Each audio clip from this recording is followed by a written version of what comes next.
Hey guys, welcome back to another episode in the HC Virtual Kitchen, and today we are making French macarons.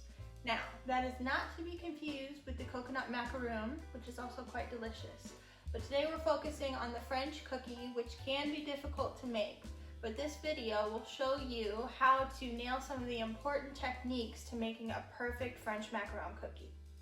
So I wanted to incorporate this fancy cookie with one of my favorite cereals, which is Fruity Pebbles, and it will make a really delicious gluten-free treat.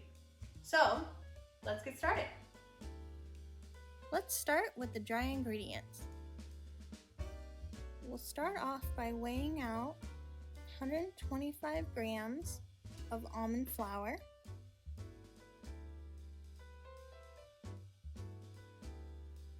and 125 grams of powdered sugar.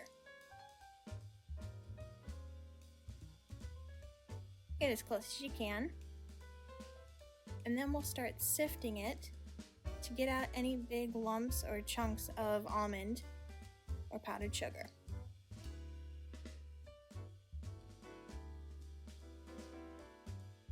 Next, we'll make the meringue. We'll start off by mixing 100 grams of egg whites, roughly 3 large egg whites. And we're going to whisk this until nice and foamy.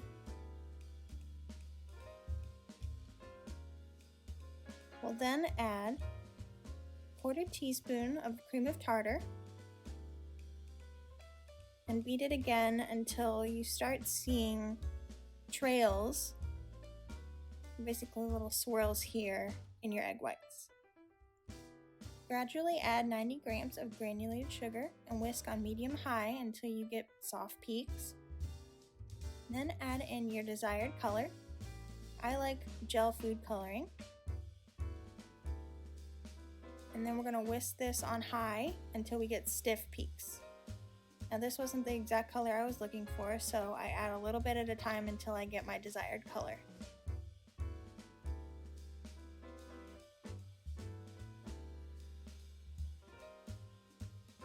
And this is what a stiff peak should look like. Now it's time to combine our dry ingredients with the meringue. This process is called macaronage, and we're simply incorporating the dry ingredients into the meringue while slowly deflating the meringue.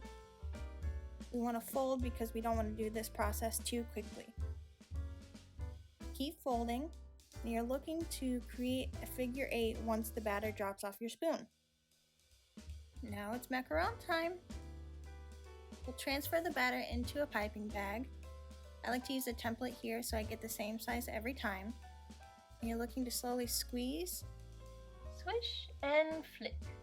You'll get the perfect round shape every time. We'll then add some crushed Fruity Pebbles. And then we'll tap it on the counter to get any excess air bubbles out of the macarons. Let it sit on the counter to cure for about 30 minutes. It shouldn't be sticky to the touch. And then before we pop it in the oven, remove your template. And we'll bake at 300 degrees for 16 to 18 minutes. Once they've cooled, you can take them off the tray and proceed to filling them. We're looking for a nice little bubbled edge on the side. This is called a foot. Now on to the filling.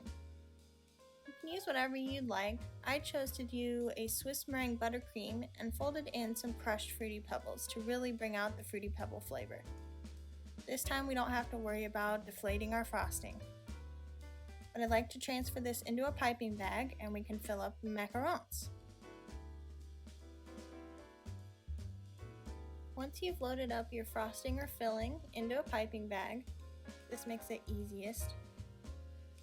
I want to take one macaron and give it a good squeeze of the frosting or filling. It will spread out when you push the cookies together, so you can stop a little close to the edge. And there you have it.